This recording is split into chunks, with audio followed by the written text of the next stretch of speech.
ये भजन उस समय का है जब बाबा भोलेनाथ मैया पार्वती को अमर कथा सुनाने लगे हैं। तो जब बाबा भोलेनाथ मैया पार्वती को अमर कथा सुना रहे हैं, तो आज बाबा भोलेनाथ ने कहा कि जब हम आपको अमर कथा सुनाए तो आप हुक्रा देती रहना। तो मैया पार्वती बोली, आप जैसा कहेंगे हम वैसा करेंगे। इधर भोले बाबा मैया पार्वती को कथा सुनाने लगे हैं किस तरीका से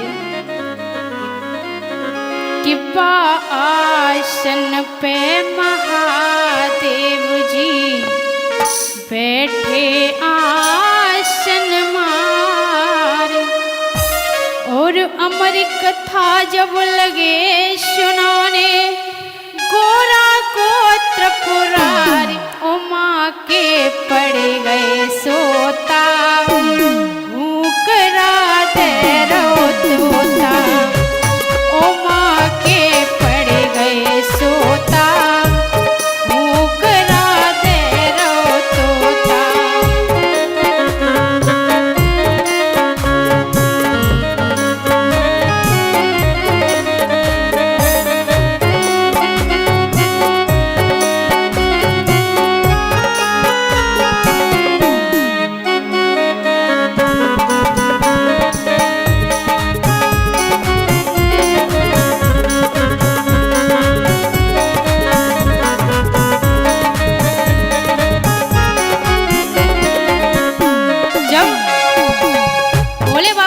पार्वती को कथा सुनाने लगे हैं तो इधर मैया पार्वती को तो नींद आने लगी, लेकिन उस कथा को एक तोते का बच्चा सुनने लगा। हो आसन पे महादेव जी बैठे आसन मार, अमर कथा जब लगे सुनाने कोरा गोत्र पुरारी उमा के पड़ गए सोता, हुक्रा दे रो तोता, उमा के पड़ गए सोता, हुक्रा दे रो तोता।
मैया से कहा कि आप ये बताओ कि हमने आपको कथा कैसी सुनाई।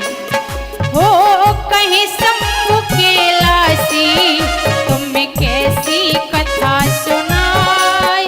तब दयो जवाब मैया ने मोई नींद गई प्रभु आई।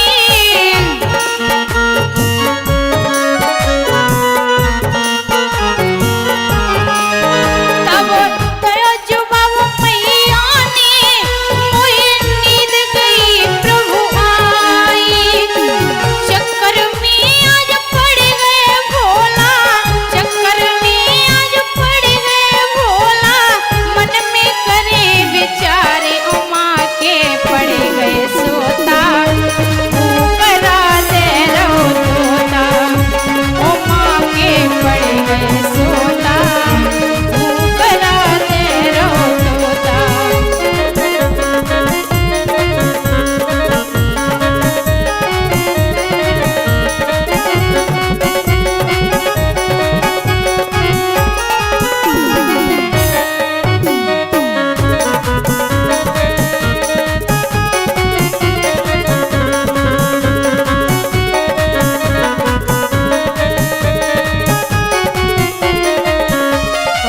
का आसन पे महादेव जी बैठे आसन मां। अमर कथा जब लगे सुनाने गोरा गोत्र पुराण, उमा के पड़ गए सोता। ऊपरा दे रहो तोता।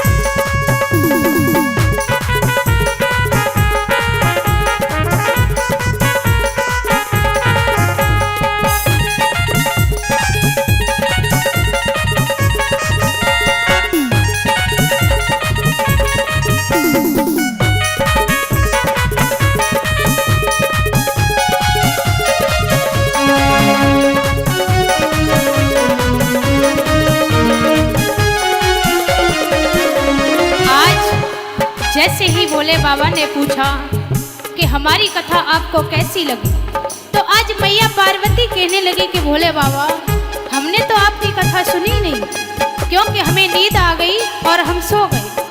तो आज भोले बाबा आश्चर्य में पड़ गए कि अगर मैया पार्वती ने कथा नहीं सुनी है तो कथा सुनी किसने है। तो उसी समय आज चारों तरफ देखा तो क्या देखा कि एक तोते का बच्चा बैठा बैठा हुंकरा दे रहा है। तो उसी समय आज भोले बाबा को क्रोध आ गया और क्रोध के आवेश में क्या किया। हो क्रोधवंत भोला ने जब कर त्रिशूल संवारो।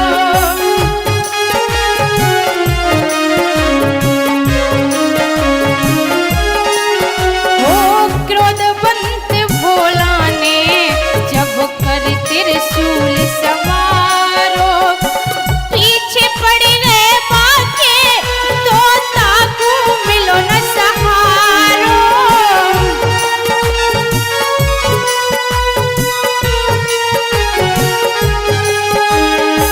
पीछे पड़ गए बाके तोता को मिलो न सहारो।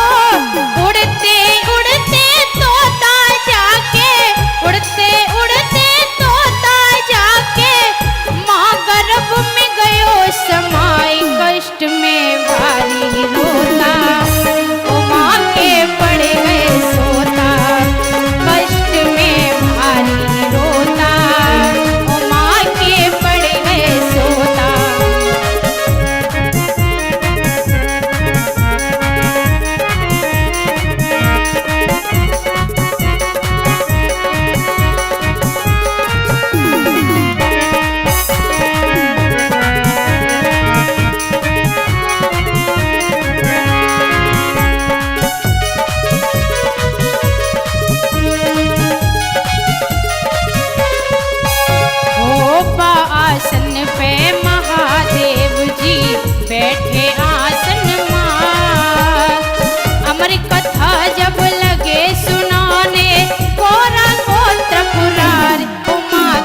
उनकी पत्नी है जिनका नाम है पिंगला, उनके गर्भ में जाकर के समा जाता है। इधर भोले बाबा भागते भागते वेदक व्यास जी की कुटिया पर पहुंचे हैं।